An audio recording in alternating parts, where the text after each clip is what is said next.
Hey guys, welcome back to another episode of Origins Story, where we dive into the story of how your favorite YouTubers built their channels. I'm Mike. And I'm JP, and today we're joined by David Manning. What's going on, guys? How we doing? Good, man. Very good. Excited to talk to you guys. Yeah, I have a really good feeling about this. We talked a long time ago, and I'm excited to get this one on the books. So yeah. For those who don't know David Manning is the face of his self-titled YouTube channel. But he's much more than that.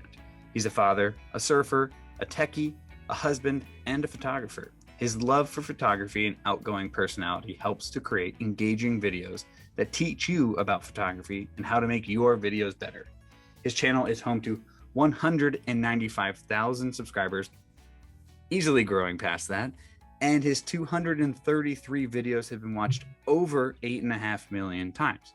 Check out the links below to his social media and check out his merch, where you can support Be a Good Human, a real brand to get behind. Thank you so much for your time today, David. I'm really stoked to have you on the podcast. Heck yeah, guys. I'm stoked we're here.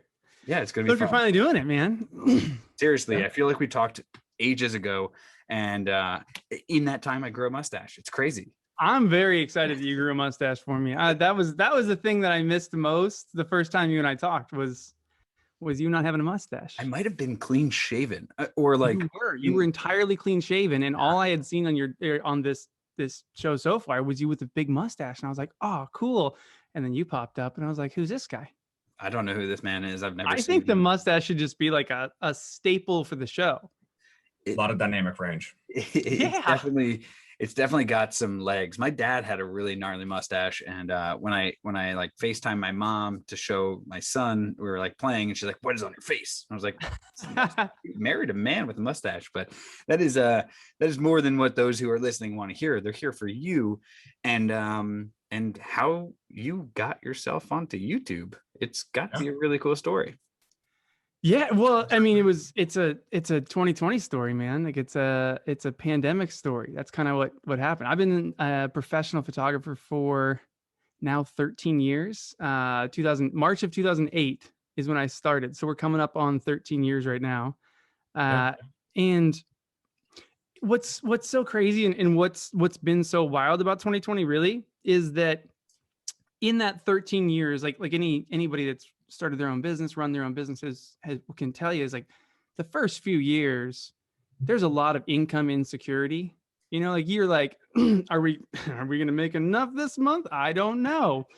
Who knows? Like you're so up in the air. But then as you go deeper and deeper into any career, especially if you've stuck with it for 13 years, like the last, 7 years have not been easy, but have been like, I haven't had income insecurity for easily 7 years. Like for 7 years, like I know certain people are going to send people my way. I know like that my referral network is just going to kind of continue to pump.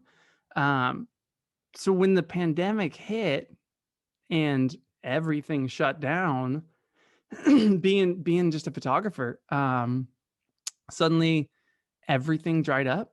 So I mainly shoot like high-end weddings, big weddings, like 300 guests kind of thing. Sometimes cool travel destinations, things like that. And last year, 2020 was supposed to be 26 weddings, and they were all 26 were like these just huge weddings. It was going to be my best year ever. And I was super pumped on it. And when the pandemic started, 3 days after like full lockdown went into effect, it was like, I think it was like a Thursday or Friday that we went full locked. Monday morning, I have just got a ton of emails. And that next like Monday, Tuesday, Wednesday, 23 of the 26 weddings either canceled or rescheduled to 2021. And in that business, I accept a deposit from somebody like a year and a half before their wedding. Right. So then I don't get paid again until 60 days before their wedding. So suddenly, like within that week, it was like, oh, I have 3 weddings on the books for this entire year right now. And it was like income insecurity just went boom and hit me. And I was like, oh, like what am I going to do? And like talking with my wife for a little bit. and I had this YouTube channel that was like a total side project, and it was making $400 a month at the time. And in like San Diego terms, our rent is $2,700 a month. So this YouTube channel covered. yeah, so this little YouTube channel making $400 a month. I went to my wife and I was like, babe, we're locked down, we can't go do anything else. I am going to just double down on this channel. Like, that's all I'm going to do until I'm able to go back and do photography again. And it's been a while. Like, I still, like, this year, even 2021, so many, because a lot of these weddings are so big that even when they're saying, hey, yeah, you can have a wedding now because we're open, but you can only have 75 guests. It's never Tons of these people are still pushing it off. So there's weddings from like early 2020 that are now moving to early 2022. Wow. Like they're pushing it off that far just to make sure that everything's clear and everything's totally open. So it's been crazy. Well, so we have a whole section dedicated to this. I don't want to go too deep down. Yeah. Understandably, I got engaged March 1st of 2020. So no kidding. Pushing out weddings, I've been doing that. And while you're so let's say now so you're not married yet. Not yet. No, not married yet. It's coming up. Looking for a wedding photographer, I'm sure, a good one. I might know one here or there. But I think this is what's important. Okay, so the income insecurity. Let's dive right back in. Let's talk about when you first started making some income. You grew up in California. First job, child model. Oh wow! How did you know that? Child model. Posted it on your channel. Did I say that on my channel at some point? Wow, that was really good research. You even pulled out headshots. Actually, I have something to show you while we're going on this. Yeah, who's that guy? Hot Wings. What's his name? Sean Evans. Hot Wings. You just pulled Sean Evans on me. He's the best of the best, but I mean, we're talking about the best. But that was a moment right there. Let's dive into the childhood. Let's talk about the residual checks from this childhood modeling. Tell us about this. Dude, wouldn't that be great? It was, dude. I was actually back in Michigan when I was a kid, and I don't remember any of it. I just have like these really random pictures, and like I do remember when I was a little kid, I got to go, and we went to like this because I was on a billboard for this ad for like a hospital or something like that, and I had like some random lady with her arms around me because I was her fake child. Your fake parents. I just remember seeing my face on a billboard as like a little kid and being like, all right, that's cool. Was that cooler to see yourself on a billboard or to see yourself in like, I think it was in like some kind of ad that you were wearing a Batman suit, which was that was a mall ad, was the Batman suit one. That's right. Okay, that's where this was on the channel. I was like, when did I say this? I forget when I have ever admitted that. Terrible idea, David. I attempted my best bet. Oh, you did too. Yep, but I did not ever get casted, so it's not. What age were you at that point? I don't know. No, I mean, 28. Young enough to be, old enough to be. Yeah, there's last year. So I did have like a second recurrence of this whole thing. Like that was, I must have been like 6 or 7 when that all happened. But then when I was like 18, 19, I was like, I'm gonna go be an actor in LA. And me and my buddy Jake we were like, oh, like this is what we're gonna do. We went up there like looking for apartments and everything, and then somehow, I don't even know how the heck I even heard of it. I heard of this new show called Veronica Mars that was actually filming in San Diego. And so I went and I was an extra on Veronica Mars, which is where Kristen Bell got her start. No way. Okay. Yeah. So got to hang out with Kristen Bell back in the day. And I was like one of the I was like one of the cool kids for like the bad group, but I was an extra. So I had like, in like the year and a half I was in with that, I think I had 2 lines the entire time. So I was just like the guy in the background, like just kind of pretended to talk, like. But I did get residuals from Veronica Mars for like 4 years. And I get why actors, like when you see like an actor like on a show, like I mean Friends is like a ridiculous thing, like Modern Family or something, like a show that does really well, you go, oh, they're set for life, like they'll just keep getting checks forever. Because I had 2 lines and I was getting like, I mean, nothing, but maybe like $40-$50 a month for like years. For 2 lines though. 2 lines. Literally, that's probably like $8 a word. That's what I'm saying. Could you imagine if the people from Modern Family are getting $8 a word? That's insane. Well, but the problem with it all is that you look at acting and you look at something like YouTube and you go, it's the same it's about the same percentage of people that ever find like real success. Yeah. You know, like there you can make a living, and I think like that's kind of where I'm at right now, where I'm like, oh, I'm like making a living doing this. Like this is actually like now. So in that period between photography pretty much getting turned off and YouTube really kicking up. I'm going to pause you because I Yeah, don't go want to ahead. get ahead of ourselves, because Okay, yeah. we'll get to a whole section as we move to YouTube and Oh, get I there. love it. So when you were on Veronica Mars, is that you had moved to San Diego from Michigan, get down here? Yeah, And I moved out then here when I was 12. So when you're 12, I've okay, that's and I'm what 37 now. So I've been here for 25 years. That's crazy to say. 25 years is a long 25 time to years be in San Diego. Yeah, in a that's a single bit. city. So when you got there when you were 12, is that when you fell in love? Because there's a different culture in Michigan than there is in San Diego. Yeah. And, you know, Michigan, you might have maybe become like a hockey player or something else, but I now was a hockey player. there you You're go. very astute. And so you now have a passion for like skateboarding and surfing and action sports. Was San Diego what brought that out in you, or how did you 100%. develop those? Yeah. Yeah. I've got a really great story about moving to San Diego. I won't go fully into it, but basically I came from Chicago. So I was I was born in Cincinnati. Then we lived in Detroit for a bit, like 7 years, Chicago for like 3 years. And then we came straight from Chicago to San Diego. So when I came out to San Diego, I was wearing like, at the time this wasn't cool, but like a Russell hoodie and like basketball shorts and like not even Jordans, like Reebok, like just like basketball shoes. Like it was, what was cool in the Midwest was you were an athlete.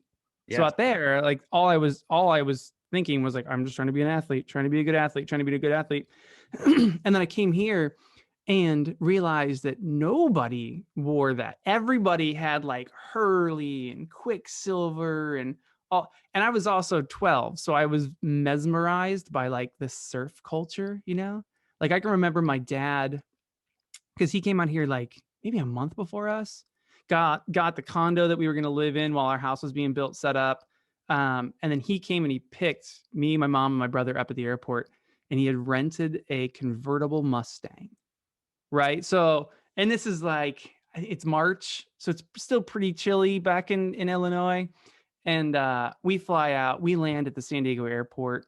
We come out. My dad's got a convertible Mustang here, picks us up. We go cruising down Harbor Drive with all these palm trees and the sail. And I'm just like, oh, this is incredible. Like I was blown away. Like I surfed the day after I got here.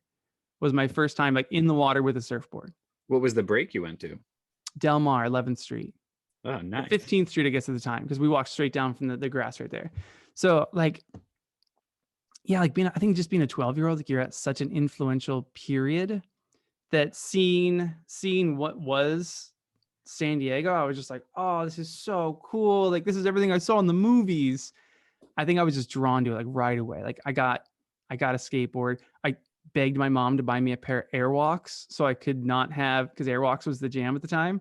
So I wouldn't have like my dorky shoes. And like she got me a couple Hurley shirts, and like my parents were super supportive of like, oh, you don't fit in this new land we just brought you to. Whatever you need, we'll make it so that you fit in. Yeah. And Russell is a very, that makes total sense. So wouldn't trickle down to San Diego, because that's like the quintessential hockey bag. I feel like Russell bag was that, and then they made the hoodie that has like the, I don't know, it's got like the same size drawstring, but it was like a, I don't know what yeah, is it? totally. And like Russell and like Champion, like those were like the cool brands back then. And it's crazy because now like I was just at Tilly's the other day, and Champion is now like a cool brand. Yeah, but when's Russell coming back? They will.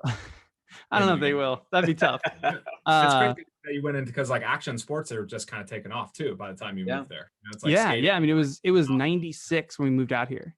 Yeah. So 96, like I remember like X Games start right around the X Games. I mean, I don't know if they'd started yet. I just remember that the X Games when Tony Hawk did the 900 was like just a couple years after I was here. I think it was 99. It was 99, like the next. I think so. Yeah. Something like that. I can just like I remember like I was extremely influenced by like surf skate culture and like the extreme sports. Like that's, yeah, I loved it. And I was like, oh my gosh, I'm here. I'm in San Diego. I'm going to do it. And then, yeah, I dove in.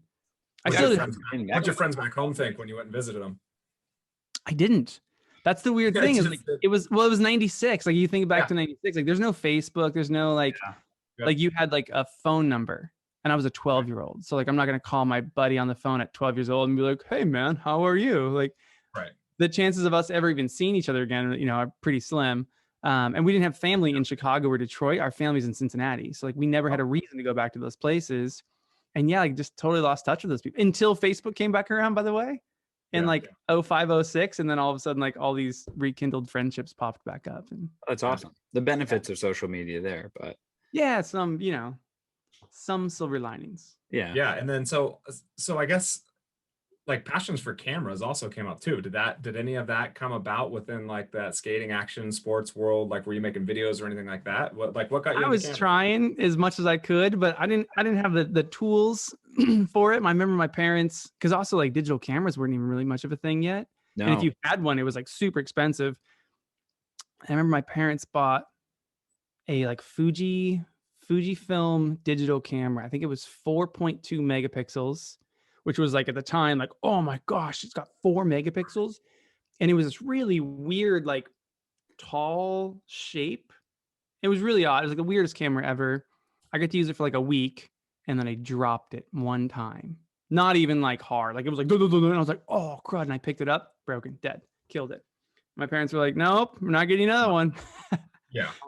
So I used like tons of like point and shoot, like wind up cameras. I took like, that's where like my love of photography really started with wind up cameras. And then later on, my parents had some video cameras and stuff like that. And I would go out and I would try to film skate stuff and whatnot. But I think at the time too, I always thought I was going to be the athlete. Like I was like, I'm going to be that, you know, like someone else is going to film me kind of thing. And then later I was like, oh no, like I actually really like the filming part. Like I like the camera part. Yeah. So a lot less risk. Yeah, no kidding. Well, then also like people started doing crazy stuff. Like the X Games propelled things so much faster than anything else that you were like, this 5-year-old is doing kick flips off of 5-stair. And you're like, okay, never mind. Yeah, I'll let other people do that. Especially you get a little bit older. You're like, all right, what's realistic and what's not? Yeah. You know, figure that out pretty quick. Yeah, that's true. I guess when was your first GoPro? Oh man, high school. I think it was high school. So I had the one where it was like it mounted like on your wrist. Yeah. And then you would like undo the tether and the thing would like pop up. And the idea was it was like you were on the wave and that's how you would be able to have a camera on the wave. It was like a wrist mounted thing, but it was laying like on its back. If that makes sense, like shooting straight up. Yeah. And then you would like undo the tether and that would like help it pop up and then you could shoot with it. Yeah. So it was like I almost want to say it was before the digital one. That one might have been a film. I'm gonna have to look this up to figure out which one that was. You might have to. I don't know what the first GoPro looks like. I need to look at it, and we'll probably dive into some more GoPro stuff a little bit later. But I was curious about how that came about and like that love for photography. Yeah, I think the GoPro was always just that's the stuff that I liked to do, and they were. I mean, they have still been like the leaders in capturing that stuff. Right. Yeah. Although I've kind of been hard on them lately. Yeah. But there's so much competition. When it was the original GoPro, I would even say like, through like the first 3 iterations or 4, there was zero competition. Yeah, like Sony had one that was like it was good, but it was like the PC to GoPro's Mac. Yeah, like it was hard to use. It was kind of funky. It was like a weird the Sony Action Cam. The Sony Action Cam, yeah, but it was like one of the first ones that was coming out, and it was just right. And everyone was like, "It's so much better. It's so much better," but like it wasn't easy to use, which just made it not better. Yeah, and then Sony, I don't know. I think they've still got one, but they really don't do much with it. They don't really pump it very much. But there's snowboarders that use them. I think I don't know. They might be sponsored though by them. So who's that? I'm not sure who they are. I had a buddy who does some like professional snowboarding / filming and stuff, and I think he used a ton of Sony Action cams. Yeah, they were like the long cylinder one, right? Yeah, exactly. Yeah, it was like long. So like when it mounted, it mounted like on your thing like this. Yeah, like a rifle scope almost in a way. Yeah, but then if you tried to mount it like centered anywhere, it was like this weird thing sticking out your face. It was very odd. Yeah. Yeah. Where the GoPro had they had a great idea, and they really did open that category. And so, I mean, it's such a cool idea, which truly really developed after the major innovations in digital cameras. And they're only going to help push the whole world now to create more acceptable and usable digital cameras for everyone. So another, and that's like the cool thing now is like now there's competition. Like now there's real competition in the market, which is just making things so much better. Like GoPros have just kind of incrementally crept along, kind of always knowing they were the best. And now there's like other big players in the market that are I've been saying it quietly, but if GoPro doesn't do something big with the Hero 10, I think they're in trouble. Yeah. And I like the accessibility. It's cheaper now. It's more affordable for people to get into these cameras. So it's good. I like the way the competition's driving it. Yeah, it's good. It's good for us. Yeah, 100%. I literally, we were talking before, no, somewhere over here, there's a GoPro right there. And I tried to get it as the camera on the set tonight for the video, but it's a Hero 6 and the software won't allow it to do that. Yeah. So much nonsense. So then it was like a great thing because I started watching a bunch of your videos to like determine which camera I would want to get. And I really, really hope and look forward to the Osmo Action 2. Oh, dude, that's the one that I think is going to be. I what I'm curious about is if Osmo waits until GoPro releases the 10 before they drop it, because they've got no reason to drop it right now. Like, and it's kind of my point behind GoPro, and the issue with GoPro as a company is they're kind of a one product company. Like they have the 360 camera, they have the Max, but that's a tiny percentage of what they sell. They sell the GoPro Hero 9 Black. That's it. So if they come out next year with Hero 10, and then like a month later or like 2 weeks later, like Sony did to Canon with this last release of big cameras, if they just come out like 2 weeks later and they're like Osmo Action 2, so much better than the Hero 10, and $150 less because they could, because DJI has all these other products that their company's bankrolled on. It's like, you know, like Amazon takes a hit on a bunch of stuff because they have Amazon Web Services. So like their retail side it wasn't profitable for most of its existence. I think just recently Amazon retail became profitable, but it's because they have web services that's like the majority of their business that no one really thinks about. So they can leverage that and take losses on the retail side, and it's actually good for the business. Yeah. Well, DJI can do that with any single product. They can be like, well, we're going to take a loss on this, but that'll actually help us with taxes and things like that. So we'll take a loss and we'll crush GoPro at the same time. And it's my theory. Once you get into the ecosystem, you are starting to use one individual app for potentially where GoPro tried with drones. You know, you could have your action camera, throw up your drone, all the footage is in one app, and you can edit through that whole or at least pre-edit what you need to. It's a tricky thing. It's going to be an interesting year for action camera. They tried with drones and people got. That's not neither here nor there on where we want to go. But so just to push us forward a little bit, you kind of are growing up in the San Diego area, finding your passions for cameras and for photography and for skateboarding in that world. But then when you were like 18 years old, you decided to start a coffee company. Yeah. And it was not just a regular coffee company like Beans, right? You started a mobile coffee company. And can you speak a little bit more about like the journey to start that, and then where you got the entrepreneurial spirit from? Yeah, sure. So my parents have like always had that spirit. Like ever since I was like a little kid, I can remember my parents having one project, or my dad always had like a corporate job, but then he always had some side project that him and my mom were like working on and like hustling for, and they would go to trade shows and they would go do all this different stuff for it. And so I think I just kind of always saw that growing up, and I always realized like, oh, there's much more out there than just go to college, get a job, you know, do all the right things, climb the ladder, and when you're 65, you can go travel. I think I always because of them, I saw that. And then once we moved to San Diego, so my dad, like, he was national food sales. So he hopped all these different companies, would, hire him. So he would kind of move up, but to a different company. So one of those companies moved us out here. And then they also like a year later, they wanted to move us to Missouri.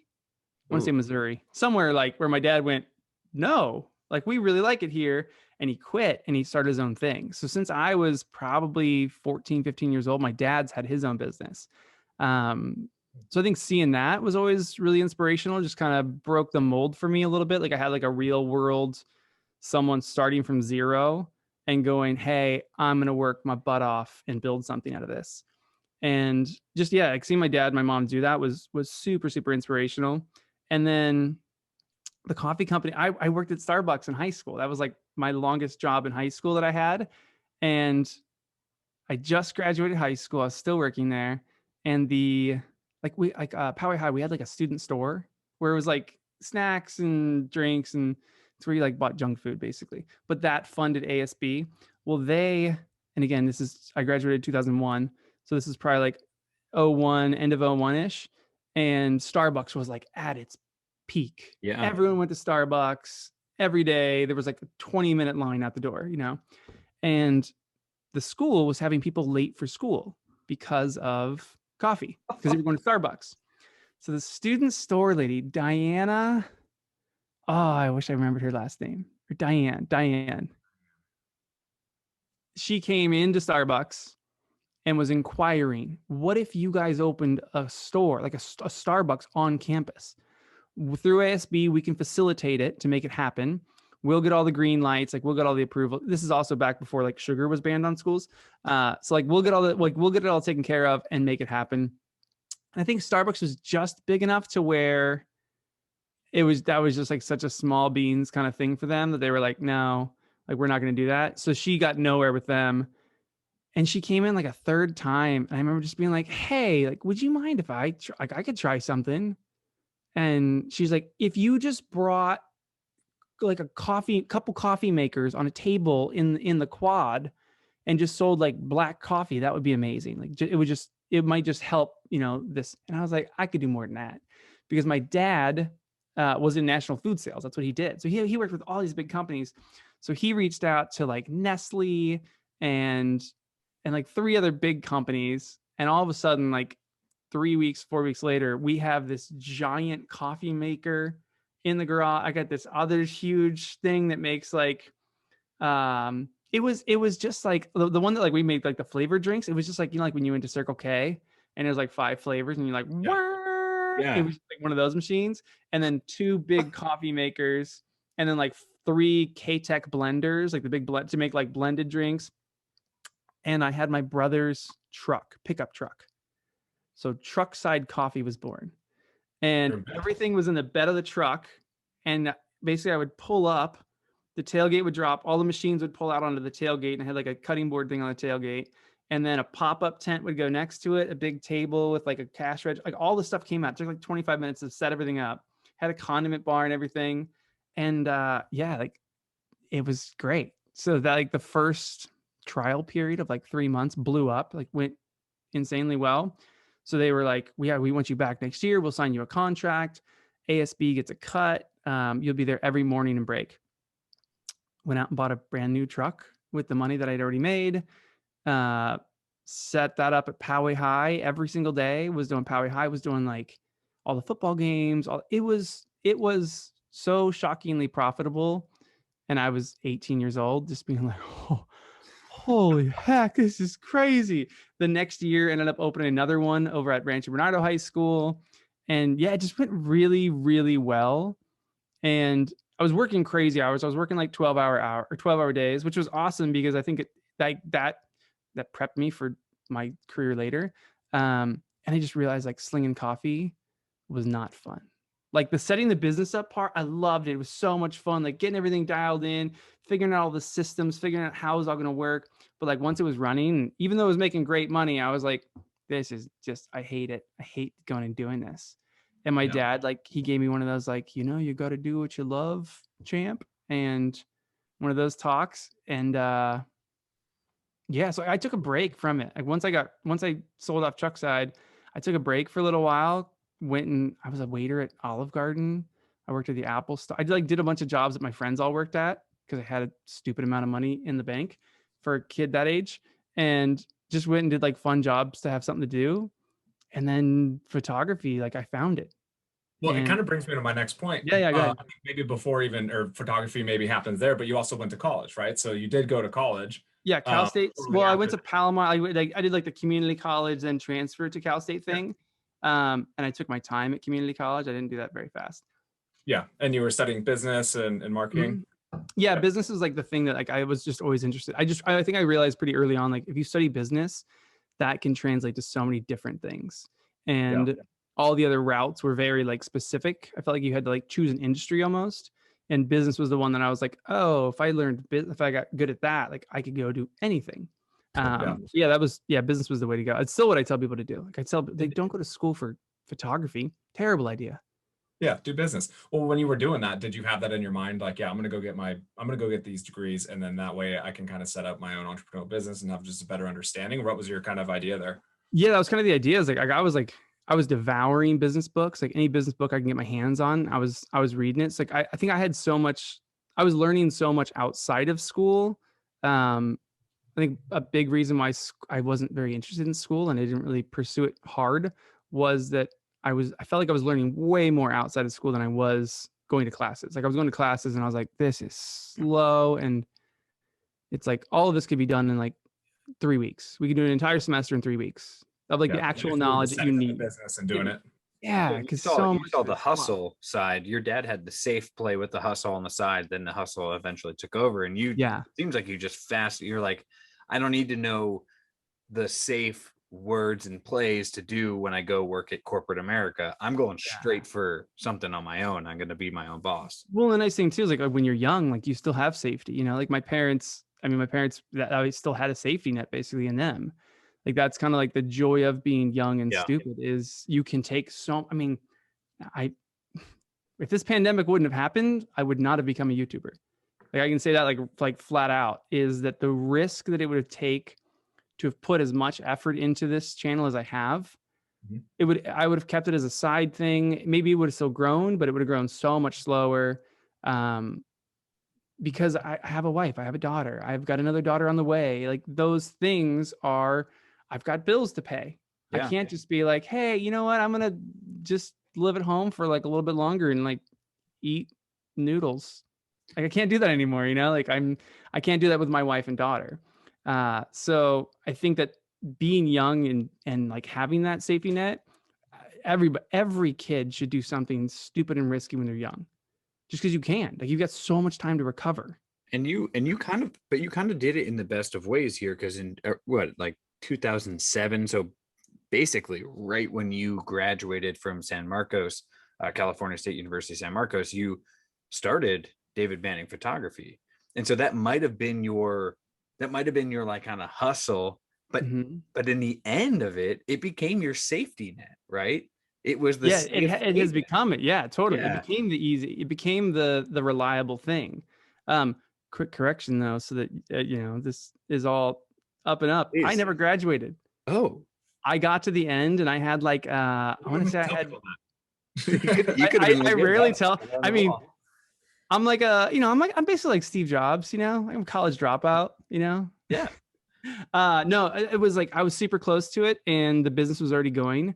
And I looked at it and I kind of just went, there's no reason to keep doing this college. Like the number that I was hitting on my business was enough to pay all my bills and then some. And I went, oh, if I take all, there's some quote that's like, there's some like business thing where it's like, if your side hustle ever makes you up to 50% of your main hustle, like your main job, quit immediately, pour all your efforts into it. Yeah. Because if half of your effort is getting you 50% there, all of your effort will well exceed what you're doing. So for me, I read that at that moment of like college, like finishing this degree. If I know I'm going to go be an entrepreneur, if I know I'm always going to work for myself, this degree really means nothing. Right. It has no currency for me in the future. And I saw this business as like, I need, like right now is where I need to just be crushing it. I need to be working so hard. I need to be, all my time needs to just be going to this. But how did you find yourself getting to like, all right, you're in college, and then where did you come up with the idea of like, I'm going to shoot weddings? Because I feel like that's a super high pressure item to go into. It's not like you're not gonna be like, oh, I'm going to step right in. Like Levi Kelly also was on the podcast. He also shot weddings. Now I asked him the same question. I'm like, that's a super high pressure day from all angles, right? Groom, mom, dad, the like soon to be wife here. That's a lot of pressure in one day, and you've got to get it right. So like, how do you decide, yep, that's what I'm going to go for? Not even like you didn't want to do like dog portraits or something. No, I did lots of other stuff first. Okay. So I did. And the same thing is like, because I was a surfer, like the first thing in my mind was like, I'm going to go be a surf photographer. I'm going to go do get your fins on, get in the water, all these things that I'm into. And really like what I found was like, it's really difficult to break into those markets. Yeah. And even have like your first customer. It's like, how do you build a portfolio? Well, you got to go get someone to hire you so you can actually shoot somebody that's a decent surfer and not just, some schlub at the beach. So like I was working that angle, and then Ryan Ross, he was who the guy that was in that one video about the sharks. Yeah, we were talking about before we were recording. Yeah. So my buddy Ryan, working at a church, and he knew this guy up in Santa Barbara that was shooting weddings and like killing it, like really doing well. And he's like, you should check this out. I started doing research. There was like a local group, like a meetup kind of group. I started going to it just to meet other people that were in it already, that were like becoming photographers, and they were doing it. And I met Sarah France, who's still one of my best friends this day. Her husband was my best man at my wedding. Like we're very close now. And at the time though, she was super ballsy and was like, yeah, come to a wedding with me and like be a second shooter. She's like, there's no pressure on this one. Like I've got all the shots I already need. Like it's a really easy day for me. So you're just there like to be fun and like, entertain people and see how you do, see what you like it. And which was awesome, by the way, to have like no pressure on me the first time going to a wedding. And at the end of the night, we're leaving. It was a great time. I was like, this is wild. Like it was exciting. It's exciting because like it is there's so much pressure. It's such a, holy cow, you got to nail this. Like you're moving, you're outside, you're inside. Like if you want to be a great photographer, go shoot weddings. Because if you can shoot a wedding, like there's nothing you can't shoot, because during that day, you're just constantly switching things and having to change your settings and like be ready for a moment. And anyways, at the end of the night, we're saying goodbye, and the bride comes over to Sarah and like grabs her hands and is like, it's like, Sarah, I cannot tell you how grateful we are that you were here. It was, you made our day. This is incredible. But like crying, like bawling. And I'm sitting there off to the side, just watching this, like, what? Like, wow, this is like, imagine if people left their cubicle jobs and at the end of the day, their boss came over to them and was like, hey, Mike, I got to tell you, man, hell of a Tuesday. Like you really put it in today. I can't believe you were here. I'm like so grateful you were here today, man. Yeah, like, they definitely don't do that. Like nobody gets that, right? Like nobody gets that with their work. You leave the cube and you're like, God, I need a beer. Yeah, I'm out. My family. See ya. So I saw that and I was like, I was super attracted, because the thing was like all the commercial work that I had done to that point, which was not a lot, it's just super transactional. It's like you shoot, here's the pictures, here's some money, see you later. Like your work isn't appreciated. There's no connection. There's no like depth there. So seeing that and seeing like, oh, like these people like treasure these photos. That was awesome. I was in. Yeah. So I started shooting like a little bit, and like maybe a year later, this is like when it really took, like I really went for it, was my grandma passed away, and she had this huge wedding, huge funeral, and big Catholic funeral up at the front. There's all these photos, but there's one big one on top of her casket, and it's her wedding photo. It's this black and white photo from when she was 19 years old, and she died in her 90s. So we're talking like, this is a 70-something-year-old photo. And I mean, obviously that guy's probably dead too, the photographer, but his work 70 some years later is what's up there. And all of us, like, that's the photo that we're all like, oh, grandma, like that. Look at that. Look at her. And it just like clicked, like something clicked in my head. I was like, that's what I want my work to do. Like, I want people to have this for a long time. Because so for like photography for me in general is just because I have a total garbage memory. Like, photos is how I remember stuff. Like me and my wife, we do it all the time. I sit there and just like, in your camera roll, and you're like, oh my gosh, remember that day that you probably would never have remembered if you hadn't taken a photo. And then like that one photo, like it triggers the whole day. Like you remember so many details about that day, and you have just like this. Yeah, that's what photos have always been for me. So when I found kind of that place where that's what these photos are for these people, I think that's where like the connection went. And I went, oh, I'm in. Like, this is rad. I have that sentiment so much more because I was the notorious person who had GoPros, would take all these videos. I'm going to make a YouTube video. You never do anything with them? Literally, my GoPro sits in there. I have a whole memory card bank of videos. And I never had that sentiment until Luca was born. And now I'm like, I scroll through my camera roll and I remember these little days where like, you know, we had all these fun memories together. And, you know, me and my wife and him were during the pandemic all working from home and having, it was just like it changed my perspective on photography for sure. Yeah. And so for me, the sentiment of the wedding photo too. Yeah. Because that was, I look at my wedding pictures all the time with my wife, and it's crazy, right? It is. It really is such a special. Well, and the further you go down, like the further you get away from your wedding, the more like when I look at like our engagement photos now, I don't like, yeah, they're great photos. And I'm like, this is great. But I see who we used to be also. Yeah. Do you know, like I always tell my couples, I'm always like, I'm like, well, we're not trying to capture these epic photos. Like we'll get some, trust me. Like on this session, this engagement, we're going to get some great photos. It's not what we're here for though. Like we're here for you guys to just be as much of yourselves as possible.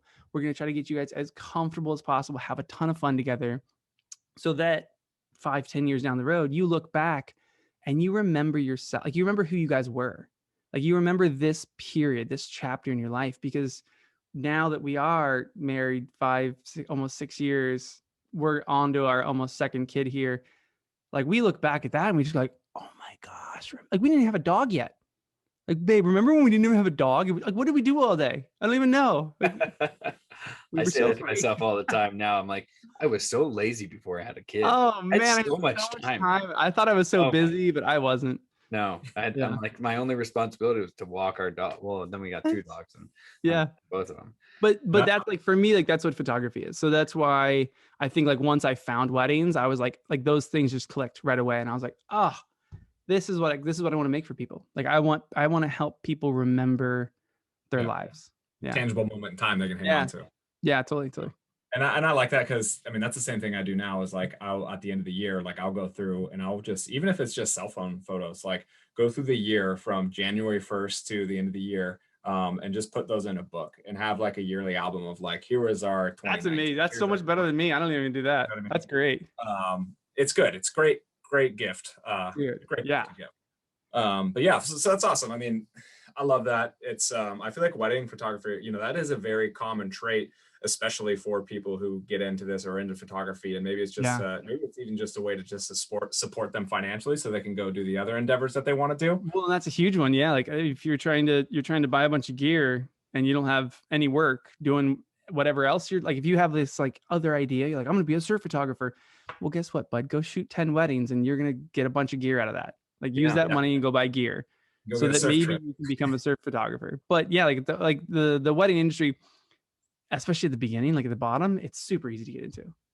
Like now like the level that I've been able to bring the business to, obviously much more competitive. Like it's harder to get up there, but at the beginning, like to hop into weddings, you just gotta get someone crazy enough to trust you. And you're what, right? You're doing like what, 50% of your weekends are taken by weddings. Yeah, pretty much. Dude, I shot a wedding the day that my daughter was born. No freaking way. I know.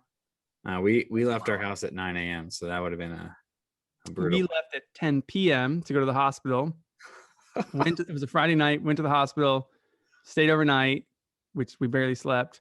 Eleanor was born at 5 a.m. all the family came through. Everyone left. It's like 9:30. The wedding is until 1. It's 1 to 9 p.m. And Morgan was like, you should go. It was a really great couple. Like, we'd really connected well with this couple. And somebody had told me also that the odds of delivering on your due date are 3%. And my wife nailed it. Dang. I had someone like as a backup to go shoot the wedding for me. But then at 9:30, she's like, if you feel good, like if you're awake enough, like you should just go do it. Like, we're just going to be sitting here at the hospital. So I went and did it.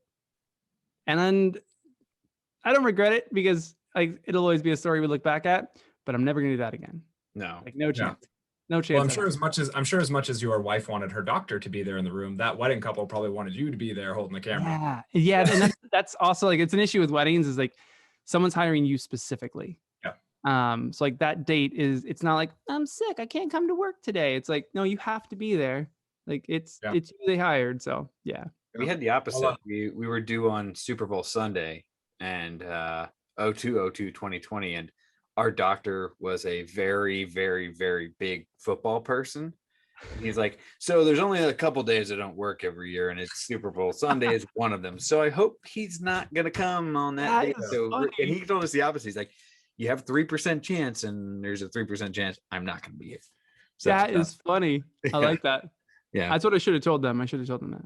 Yeah, he did not. We did not deliver on our due date. But I mean, I did nothing. I was just there. Me too. Support. Yeah, I didn't do much. Yeah, I didn't do much. So now, I mean, we can dive into present. I mean, you've got this going on. You started the YouTube channel 2019, right? Even though you were kind of just doing some vlogs and things like that with the wife. Yeah, like we like technically the channel started because we went on a 26-day honeymoon, and I thought I was Casey Neistat, so I was going to vlog the whole thing. But I never talked, like we never talked to the camera or anything. It was just for us. Like we purely made videos for us, which are still on the channel. They're still like the first videos. I watched a ton of them this morning. They're fun. They're like, awesome. Yeah, it was great. It's a good time. Yeah, it's kind of like hanging on to those photos. You get to hang on to that video moment too. Yes. If we ever come back around, we'll keep going. But if we come back around to that honeymoon, it's a great story about filming your life. No, do it. I want to talk about that because like the first one is the first video is something about getting what's the Asian Panda Express. Panda Express. Like we're at the airport starting it. Well, and like immediately you can tell like Morgan is not super into it. Yeah, she's like, hey, get the camera out of my face. Like really already that kind of thing. So yeah, 26 days of traveling in a backpack together. And the only thing we ever fought about was me filming things. And like, did you hear that? You can hear that. Yeah, I've heard that the kids are out and about. Kids are out. Not my kids. My kids are upstairs. So you hope. So it's the only thing we argued about was that. And like at one point we were in the Amalfi Coast, and like it really got, and she was like, I'm over this filming thing. But so I calmed it down a little bit. We still filmed Amsterdam. I didn't really film our little quick thing through Paris, like really short.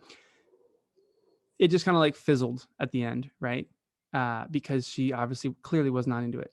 So like months later. You were very active though. You did basically what I think it was like 22 videos of 26. Day 1 to 13 every day. Every day. And then you miss 14. Yeah. And then you do 16, 15, 16. And then, then 17, 18. And then later, 20, 21, so I come 22. home, though, like 3 months after our honeymoon, had a wedding, late night wedding. I come home at like midnight and I walk into our living room, this little apartment we're living in by the beach at the time. And she's sitting on the couch crying and watching our honeymoon vlogs. Really? Mike, did we lose you? No, I'm here. The thing I said I didn't want to happen happened. Yeah. Happened. Camera issue. There we go. We're back. You're back.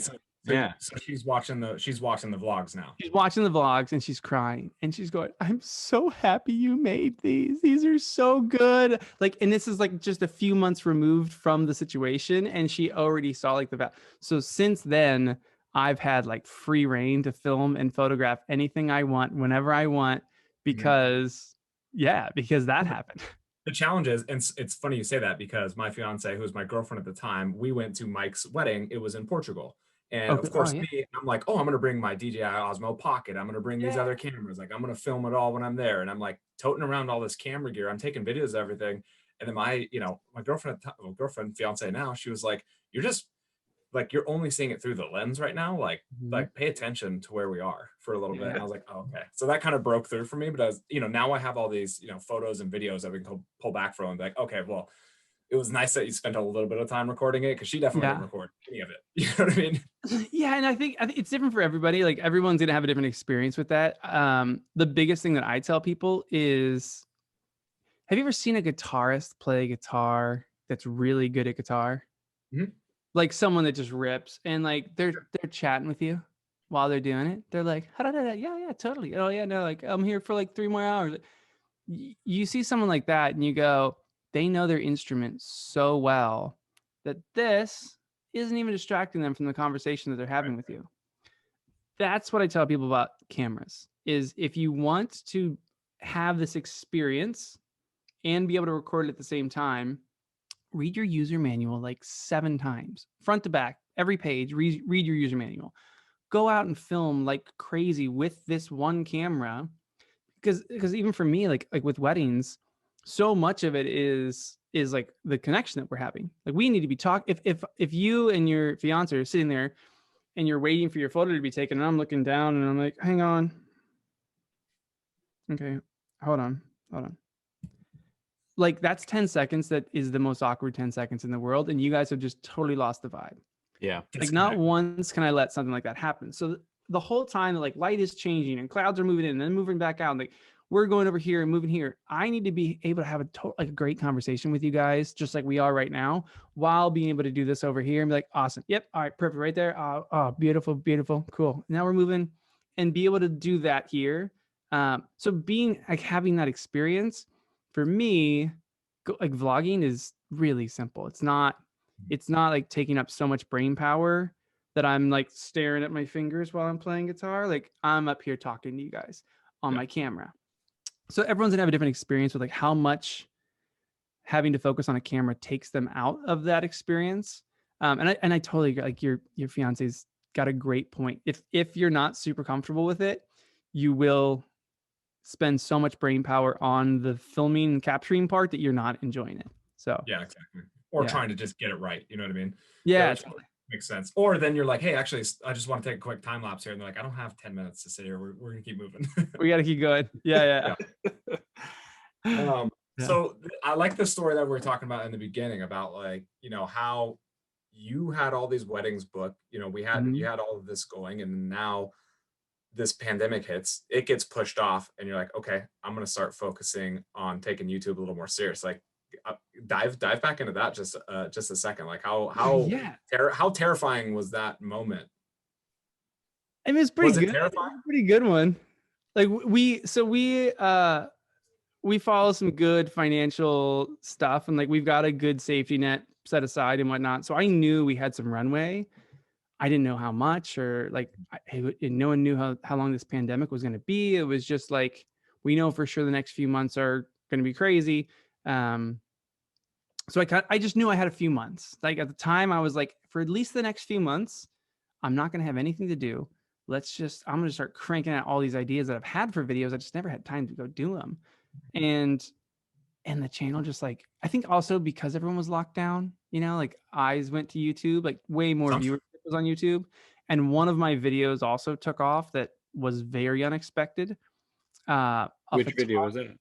It's the video that now has the most views on the channel. So I was going to bring that up. Yeah, 80% of photography in 10 minutes. Yeah, exactly. So that video I made in January of 2019. And after one full year, now January of 2020, that video got 7,400 views. Wow. So as of January 2020, that video had 7,400 views. And I was like, that freaking heck, like that video just never took off. It's so good. Like when I see it now, obviously, like I see like all the technical errors. I'm like, oh, my camera sucked. My audio was, I see all that stuff. But I just knew like that was like the pot of gold that I could offer people in like a really short video. And somehow like during this pandemic, it just went and took off and just started and it was like, now it's at 20,000. Now it's at 30,000. It's as of, I think it's at like 2.8 million views. 2.9 million right now. 2.9 million. And that's an interesting piece. I mean, especially with your content, it's so digestible. And as people start to pick up more hobbies during a pandemic, like photography or action sports or, you know, filming or something like that, like that's why I love your content, because I can just review it and it's like, all right, how does the new GoPro work? Like, you know, how's this different than this? Like, buy something new, or it's like I'm just doing product research on either something I want to buy or just something I'm interested in. It's so digestible and informational. So that's kind of part of the strategy. So I've had a strategy underneath all this, and it's still continuing. Well, I want to pull it back a little bit because so 5 years ago is when the channel truly started, 2016-ish. Yeah. Right? You go on your honeymoon, you're filming, and you're doing vlog style videos. But it really wasn't until 2018 until your videos broke a certain barrier, and it was not those ones that were vlogs. No. You know, the first video that I can see that has significant amount of views, other than a great title, which is Lake Tahoe skinny dipping at 7,500 feet. The next video is Apple AirPods. That's the first video that did something. So yeah, it was the first video that actually, I think it hit like 50,000 views, and I was like, whoa. And I had like 800 subscribers at the time. And so what was that a defining moment in the growth of the channel that you were like, oh, this content's doing pretty well, maybe I should move over here? Yeah, it was a moment where I went, oh, maybe I could do YouTube. That's really like the main thing that video did for me. And it was just because I bought the AirPods and I was getting so many questions about them and so many people asking me that I was like, I'm going to make one video and then I'll just be able to send people this video. Like when they ask me, I'll just go, here, go watch this. And then I realized like there's so many other things, like all this camera stuff, like so many other things that I have in my brain that I could do the same thing for. I could just go, hey, here, I put this all in one video, go watch this. And I think that was right after that where it started. Right after that, you do best travel and camera backpack ever. And then you go back to vlogging. Yeah. And you go 54, 34, 1.9. Yeah. So when you go back to vlog, and then you vlog then you change kind of titles and the thumbnail-esque, but it wasn't for I mean, even like the next one is like don't book a snorkel tour. Yeah, that one in the Maui secret waterfall one, those are doing really well. The secret waterfall one's still doing well. I mean, it was a good video. I still get messages constantly on Instagram, people asking how to get to that waterfall. Yeah, the influencers are going to want to find that. Yeah, I regret not putting the directions just in the video somewhere, because I still respond, because I want to be nice. Like people are like, I'm going there on my honeymoon next week, and I'm like, okay, here's the directions, and like send them the directions. I still just need a follow-up video. I should do a follow-up. We need to go back to Maui. Let's go. That'd be great. Oh, good time to go. Yeah, so I mean, I would say like that whole period from like when that AirPods video went up until the end of 2019, I would say I was dabbling. Like I was just trying to figure out, like I was like playing around. I was like, what works, what doesn't. I was also in that phase where you're so hypercritical at the beginning that like you have tons of ideas and you don't do any of them. So the kind of that non-starter phase of just overanalyzing everything and then being like, no, I'm not going to make that video. Like, no, it's not good. It's not good. I'm not going to make it. So there was tons and tons of times like that during that period. But again, it was just a side fun thing for me. Like, yeah, did I think like, would it be rad if this was what I did as a job? Oh my gosh, of course, I would love that. But it was just still such a pipe dream for me during that whole period that really until, I mean, I can really say like, I don't feel like I was a YouTuber until the pandemic. Like the pandemic is what made me a YouTuber. And before that, it was always like, oh yeah, like I have this thing, but I'm a photographer. Like I've got this little channel that I throw some videos on here and there. Because at that point, it was like more of like a time capsule. It was like you sharing memories with yourself and holding a place to store them. And that makes sense. I never thought of it like that until we had Mowgli from Braille on, and he's like, oh yeah, I want to use my YouTube as like my son to be able to go and see me at, I'm like, oh my God, YouTube. Yeah, how weird is that? It is like an amazing time capsule that you don't have to deal with this and then corrupt files and the nonsense here.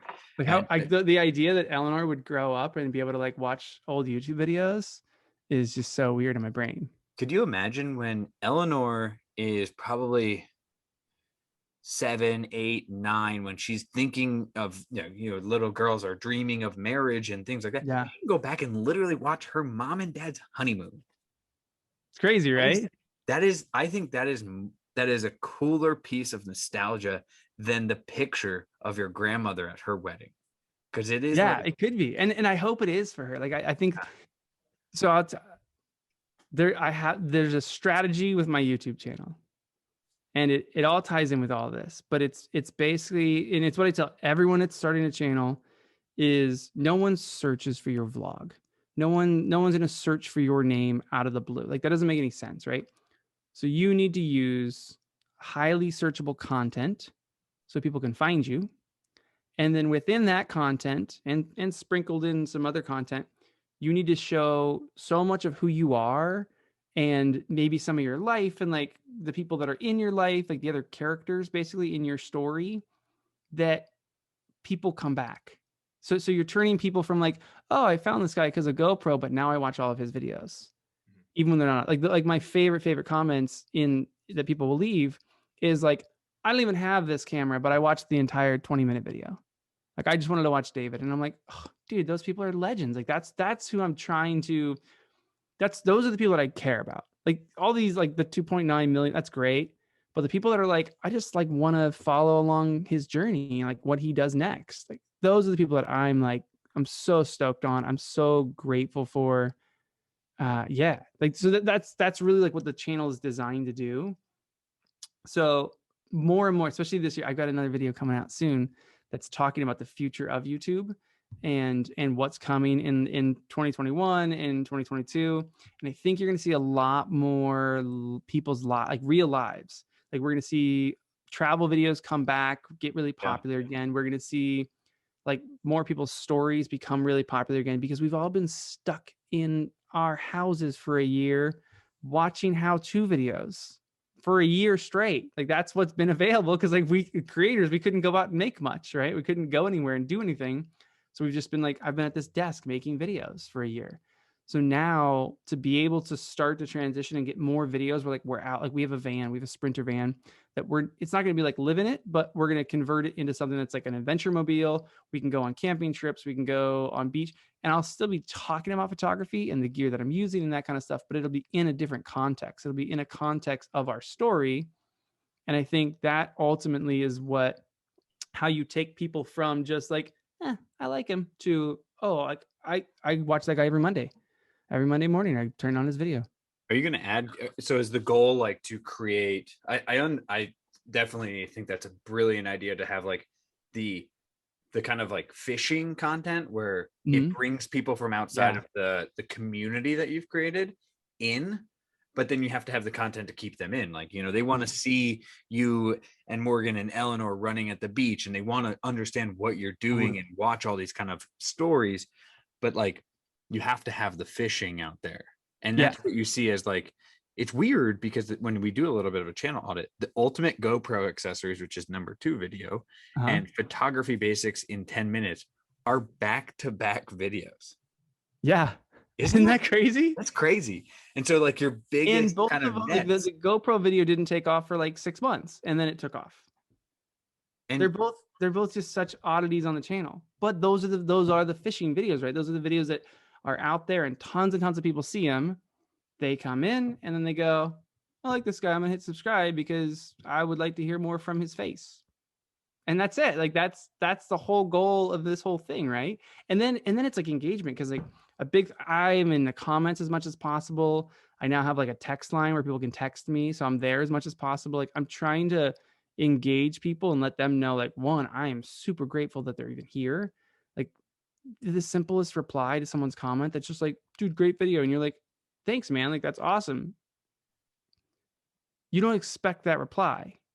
Like when I comment on someone's video, I don't ever expect a reply. Like I don't know, like, who the heck am I? Why do I need, like, why should they reply to me? So I you like do get I one like and you the go, oh, I like the comment section in your videos because everyone is always like, "Am I watching Mark Rober? What's going on here?" And so much of that. hey, Man, you gotta love that. You know, you that's a gotta love. common one. Yeah, yeah. Yeah, Apparently I I look noticed like that one. Mark Rober. Yeah. Hey, that's not a bad thing to be I compared know, to. dude. If I could have like a 10th of his subs, that would be great. Dude, the guy crushes. He broke the algorithm. One video a month. Yeah, 12 videos a year. I tried to explain this to my dad, and he listens. Thank you, Dad, for listening to the podcast. But like, it's just you don't understand. Like, this guy took his engineering degree and broke down the algorithm to figure out exactly what he has to do. But he's so hyper planned that like every one of his videos is already on a board laid out year in advance. Yeah. So yeah, that's crazy. I want to talk about like how you come up with, what's your creative process when you're coming up with videos? Are you laying out your videos? Speaking of Mark Rober, like, are you 1 year in advance? Are you 30 days in advance? Are you, hey, 5 hours in advance, I'm gonna like look at my phone and have my product release? I've got like a list of ideas because I've got like, I take notes all the time, constantly. So I take as soon as like an idea comes to me, it's written down. When that idea might ever make it to the channel, who knows? I really always want the channel to like relevantly move, right? So like if I'm talking about GoPros and people start asking a lot of questions about like, well, what about the Osmo Action? What about this? What about that? I want to be able to move to those topics that kind of move together, I guess, because I'll see it on the channel. Like if I just jump from like a GoPro video to like a professional photography video the next time, people, I don't know, like it just doesn't trend as well. Like people don't continue that connection as well. So most of the ideas come from comment section. Like most ideas on the channel are really someone asked a question. So I'm answering their question. And then because they asked this a certain way, it gave me an idea. Like, okay, cool. Like we're gonna answer this question today, but we're gonna go do this in a cool way. Like, here we go. So it's kind of like a blend of, it's a lot of audience feedback. It's a lot of what people are asking for. Which again is a huge just like pillar for me, is being as connected with the audience as I can. It takes a stupid amount of time to respond to as many comments as I do, but I've seen the value in it. I've seen that connection that people have. I've seen people's responses where they're like, oh my God. This is also partly why the video where I do the studio tour is going to be in there at some point. I'll say this, but I always say to the Patreon people that I have, I'm a guy in my garage all by himself talking to a camera. Trust me. Like I'm I can't nothing wait to see special. what's behind the lens. It's gonna Yeah, be... once you see well, so it'll cut to like a full, you'll see the whole garage. You're gonna see everything. And like what I've created in this little tiny nook. And like how I like when I'm actually filming, this looks like a lot of space, and it's like it's the size of your chair. 24 inches. The chair can barely spin around in this space, but the camera doesn't make it look that way. So like it's all designed for, and then when I'm not filming, everything's on wheels and it all pushes back, and like this whole table pushes back so we can live and have a garage down here. So yeah, like I'm always just trying to remind people like I'm just a dude. Like people see, I think they see like the number, they see like, oh, you have like 190,000. Oh my gosh, you're like what is that? Like that doesn't mean anything. I want to make sure that's clear. 195. It doesn't mean anything. Like, what does that mean? Like, that means nothing. Which is also why, like, when I talk about goals on the channel, I always talk about your goals need to be input-based goals. Like, don't set goals where you say, hey, I want so-and-so subscribers, or I want this many views. That's a terrible goal to set because you're not in control of that at all. Your goals should be, how many videos are you going to make this month? Your goals should be, what am I going to do with my lighting setup for this next, 2 months? Like, how am I going to adapt it? What research am I going to do? Like those inputs can be your goals. And that's like the biggest thing for me. So the numbers, like the sub count, it's awesome. Like my wife keeps way better track of it than me. Like she's always the one, or my mom. My mom's great at calling me and being like, you hit 180,000. Oh, cool. All right. That's awesome, Mom. Thanks. It just hasn't meant as much to me because it's not my goal. Like my goal is my main goals are how many videos I put out and how engaged I am with my audience. Like all my goals revolve around those two things. And I think it's a better way to go at it, you know? Like it's a better way to just view the whole game of YouTube. No, it makes total sense. And I watch this guy Project Farm all the time. Todd, I just emailed with him. Okay. He's got 1.78 million subscribers, and he does like he's clearly an engineer because like how he builds the rigs that he does things, but he tests things like drills against each other, batteries against each other, all these kind of things. And at the end of every video, he says, every one of my videos is from a comment. So leave a comment and I will reply to as many as possible. And until you said what you said earlier, which is like, I get a lot of my, motivation and ideas from that. It never really stuck with me. I'm like, oh, he's just saying that because he wants you to comment. Yeah. But you truly can get amazing content out of what your viewers want. And it's clearly what people want to watch. Yes. Like the other thing I would tell people to do is if you don't know what to make, go to Safari or Chrome, go into private mode or incognito mode, pull up youtube.com and search for the thing you want to talk about. Just go search for GoPro in incognito mode. Look at the first 10 videos that pop up. What are people searching for? Like without your cookies enabled, like this is just what YouTube would put out to an incognito window.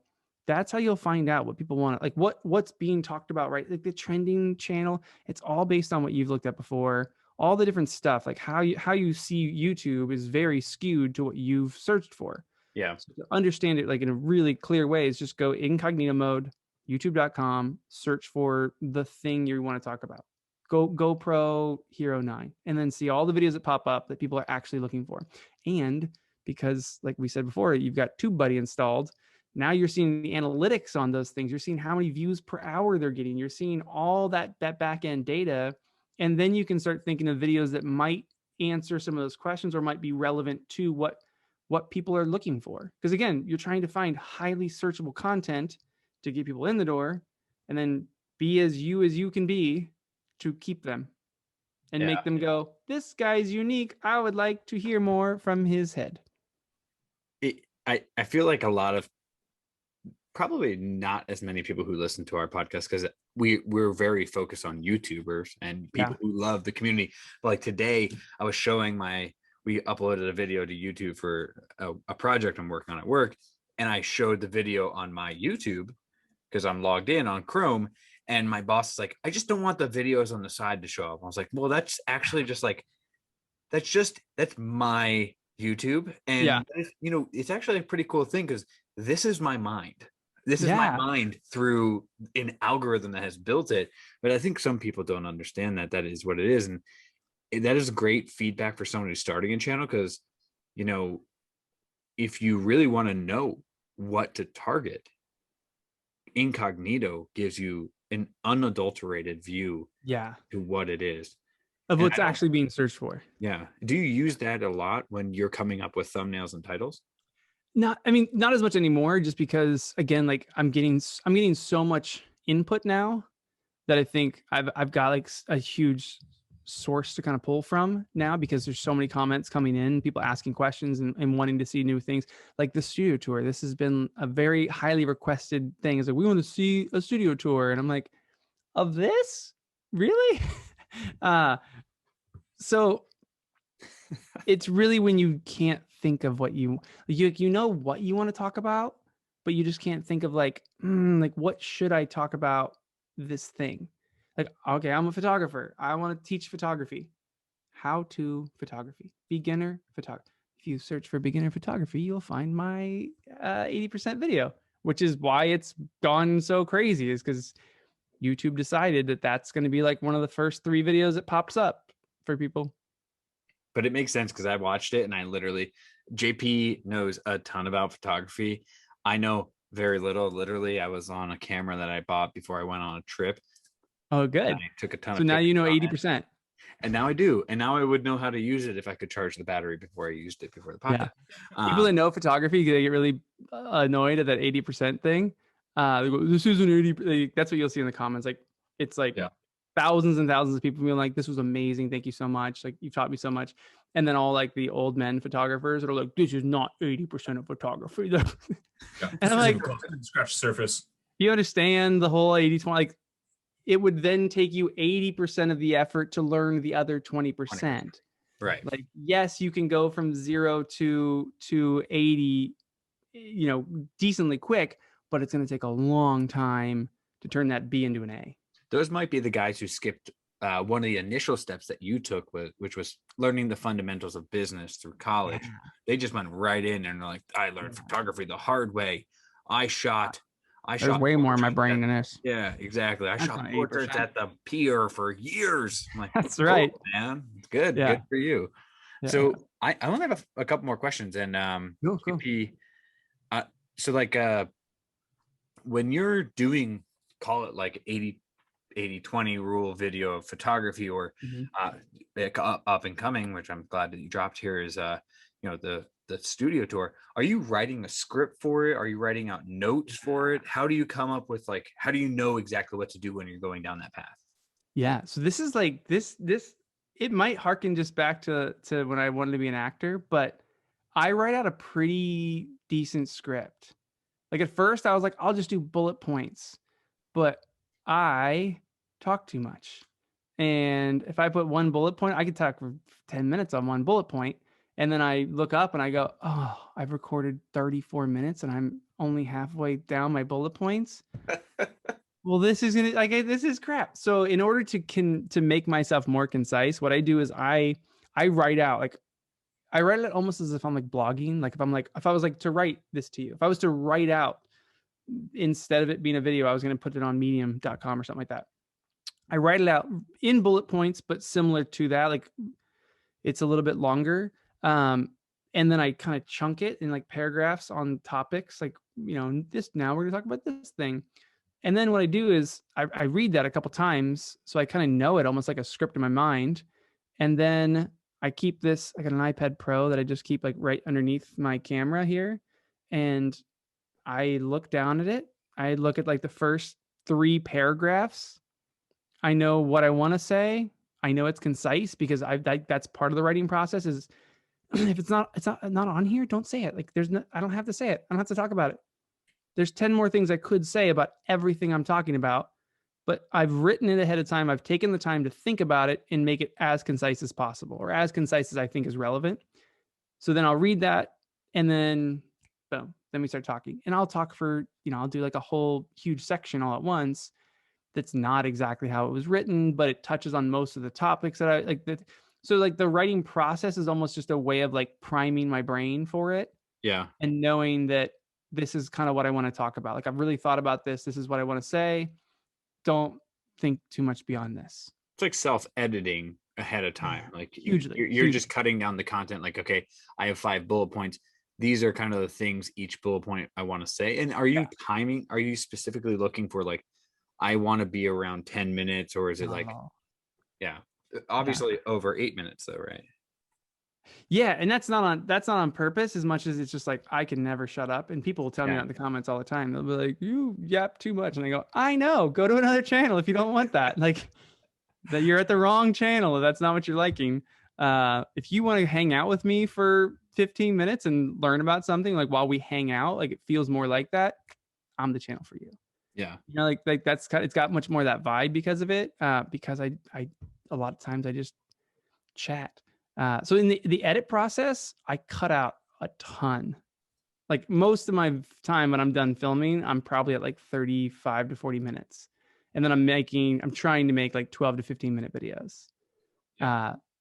So there's another layer of editing that goes into it where I'm just like, nope, that whole thing I talked about that was actually kind of good. Nope, just get rid of it. Like this has got to feel fast. This has got to feel like it's, even if it's 15 minutes, it's got to move for 15 minutes. It's got to be like moving along and not lulling. Thorough, concise. Make sure you get it all in there.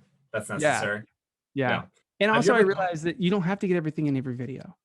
Like what's really great is if you don't put everything in a video and everyone comments about that thing that was missing and you go, I just got myself a follow-up video. Now I know what I'm talking about then next week. Like it is kind of great actually when stuff like that happens. Which you very well could have covered in that video, and you have it basically scripted out. Already thought of it. Like, yeah. Rarely is it something I haven't thought of, but it's just something that it didn't make the final cut. Yeah. Yeah. So I have one JP. I have one final question. But JP, do you have anything before I ask my last question? No, go for it.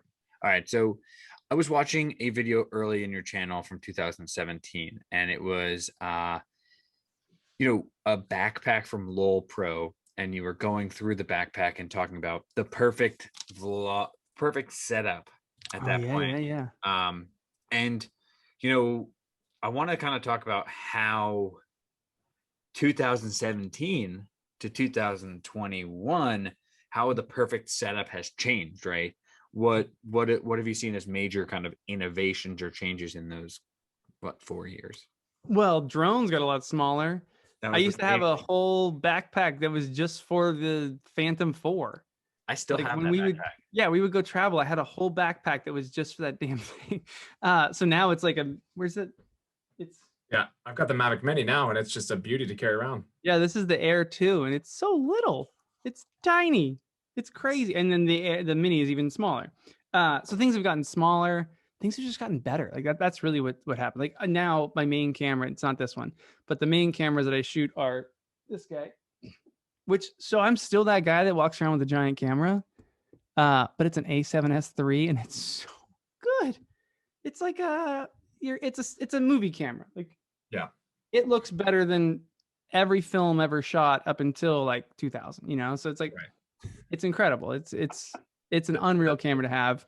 And like, that's what we get to walk around vlogging with these days. So there's definitely like an element where like that can take you too far, where all of a sudden you're vlogging in S-Log3 and now your editing is a nightmare. Like, you can complicate it too much. Again, if you get to know your gear really, really well, like you really dive into the gear, you understand that camera, it can be just as easy as any other camera. But then like the one I'm on right now, this is a Sony ZV-1.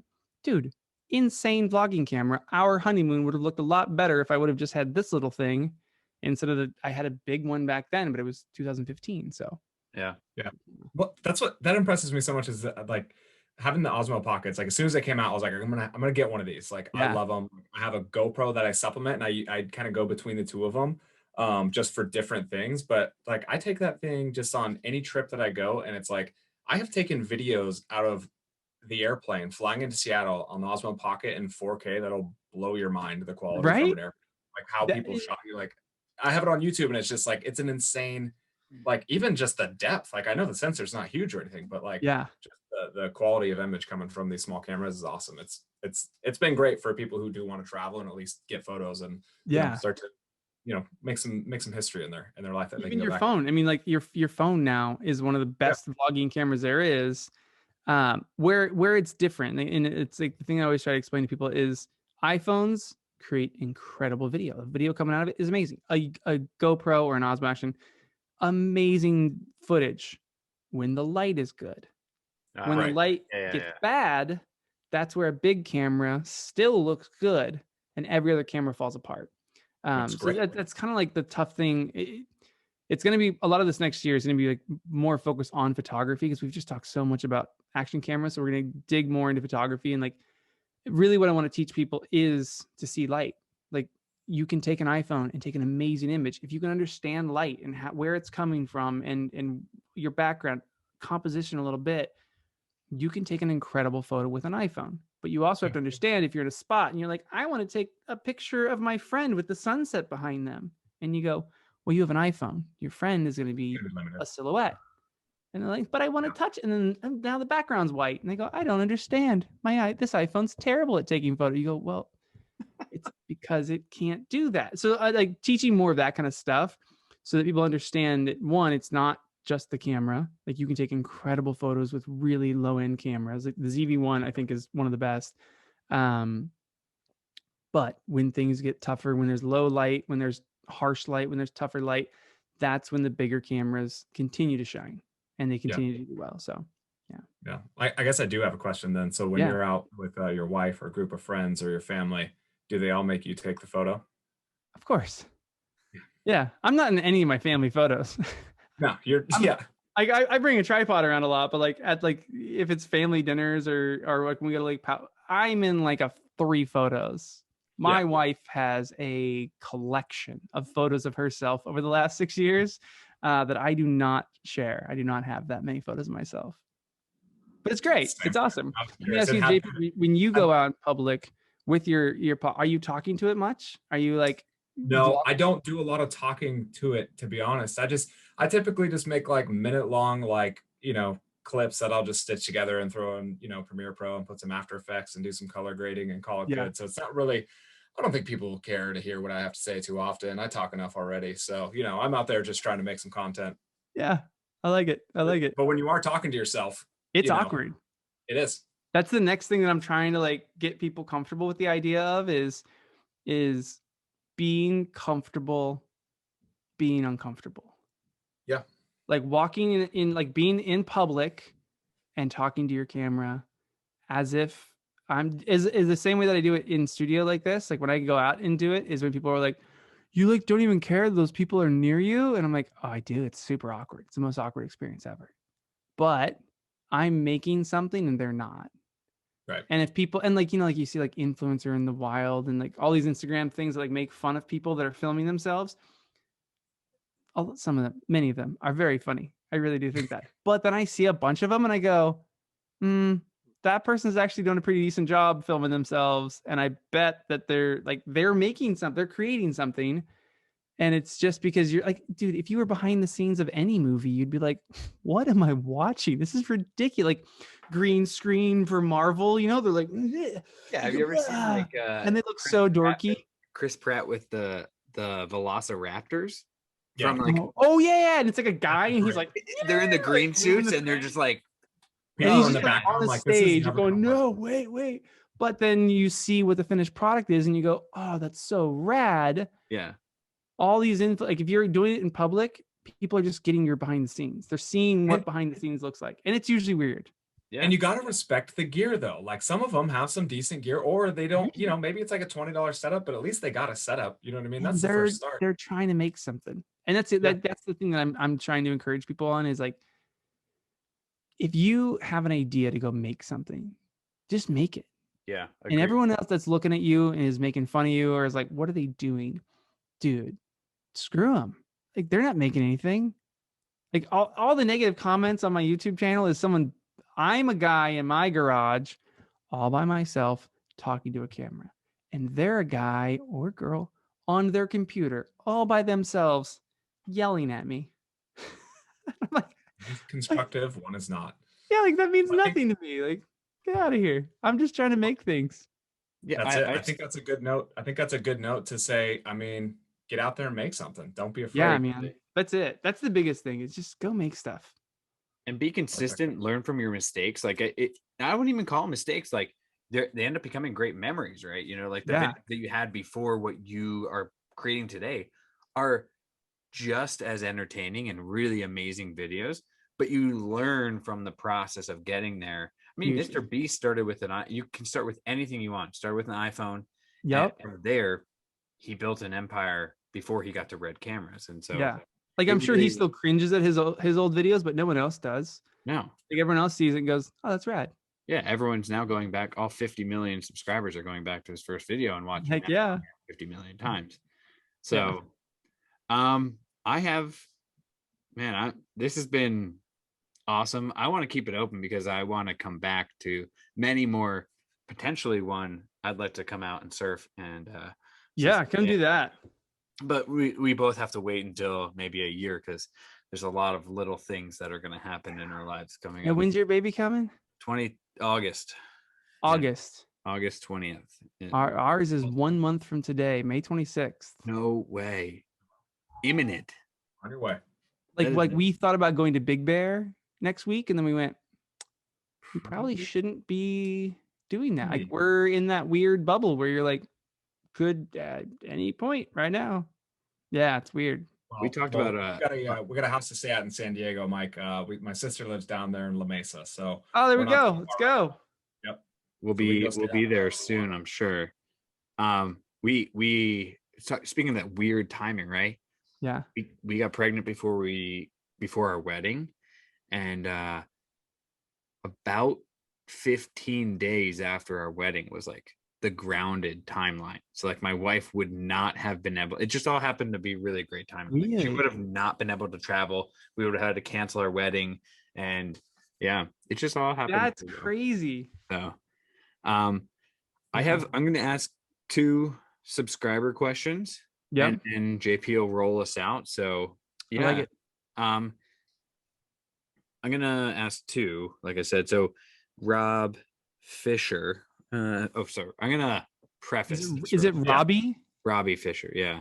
He's a legend on my channel, dude. Really? He's the best. Dude, I love how like it shows that people are so invested in their channel, and this is clear, right? The second person to tell me that I've like, oh yeah, that person, I know them. Yeah, I know them. Like I know him. Like we message a lot. Yeah. So Robbie Fisher asked the weirdest fan interaction that you've had. Oh, dude, I've got like a couple good ones. Mainly because I saw like people recognize me in public, and I was like, "What?" That was a weird. So the first time I got recognized in public was I was shooting an event downtown, and I'm the photographer at this huge event for real estate company. It was a giant event, rented out the whole hotel and ballroom and everything. And I'm like shooting the event, like, and then some guy just walks up and goes, "Are you David Manning?" And I went, thinking like it's a work, like he knows, like he's like, he needs me for. I'm like, yeah, like what's going on? He's like, "I watch your channel." And I went, "My YouTube channel?" Like, what?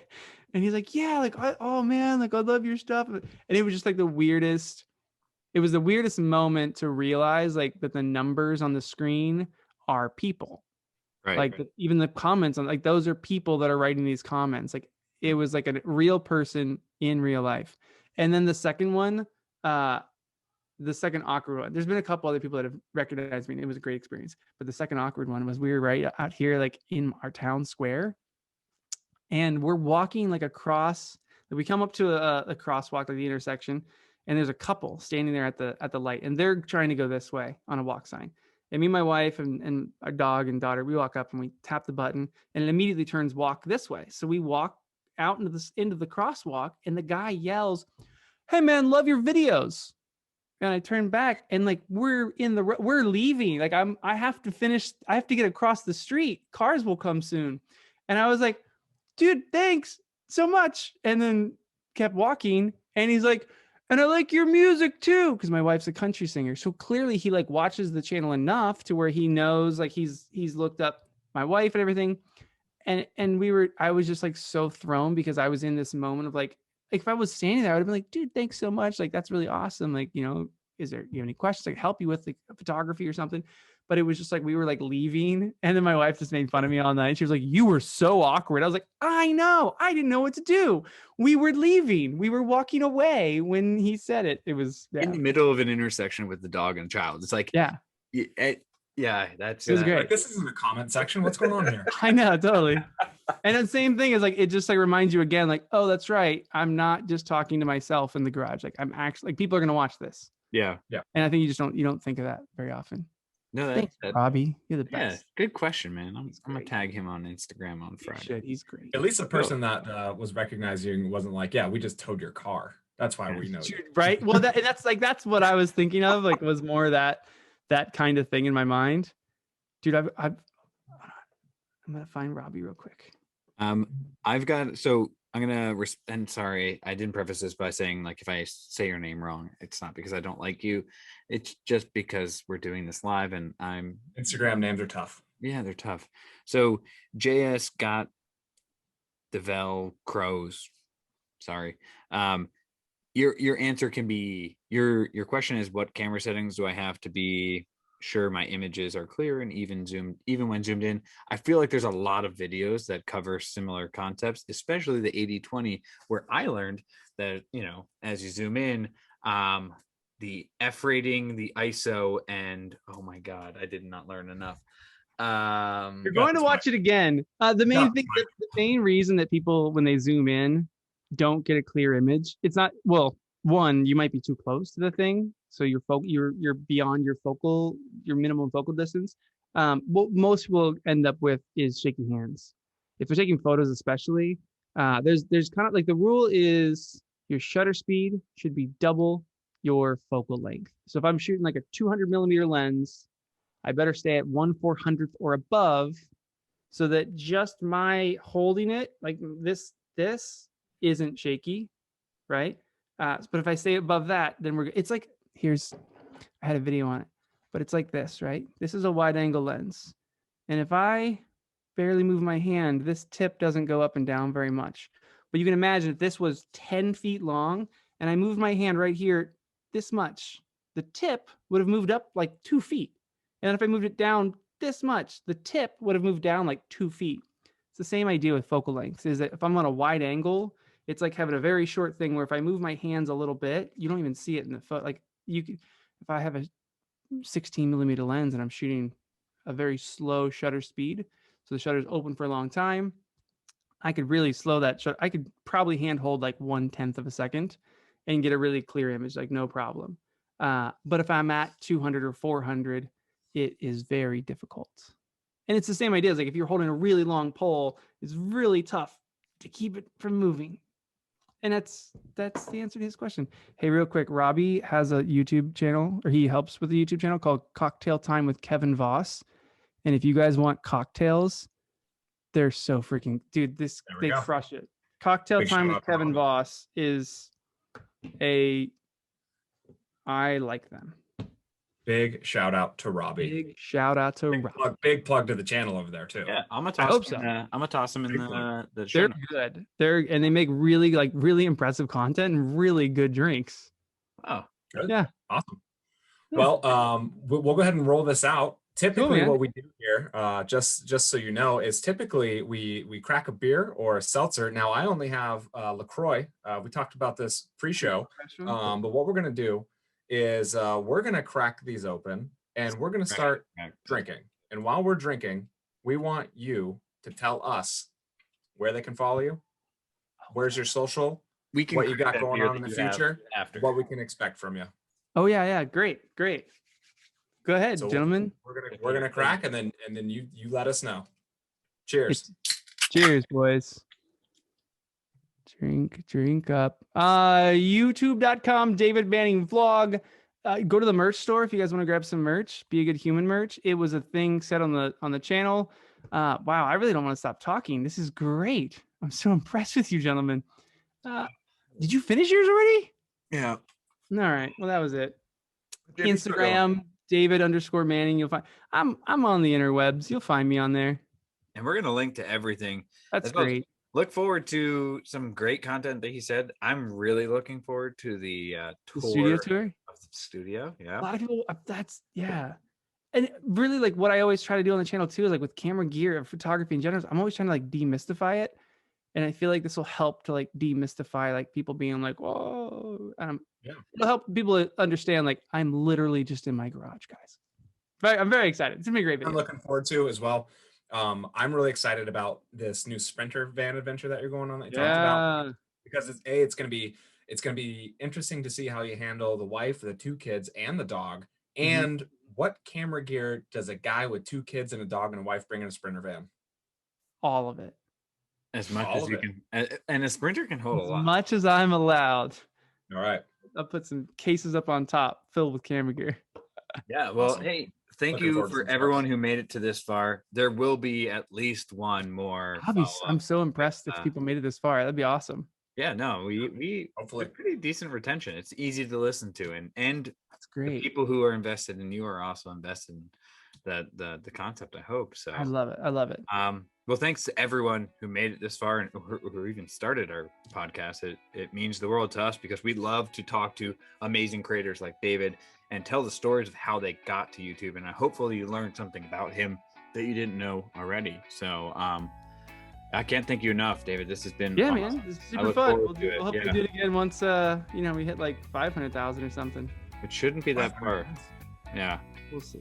Yeah. Well, everything's in the show notes, and check out that merch because it really is a cool brand and concept to get behind. So thanks, guys. You guys rock.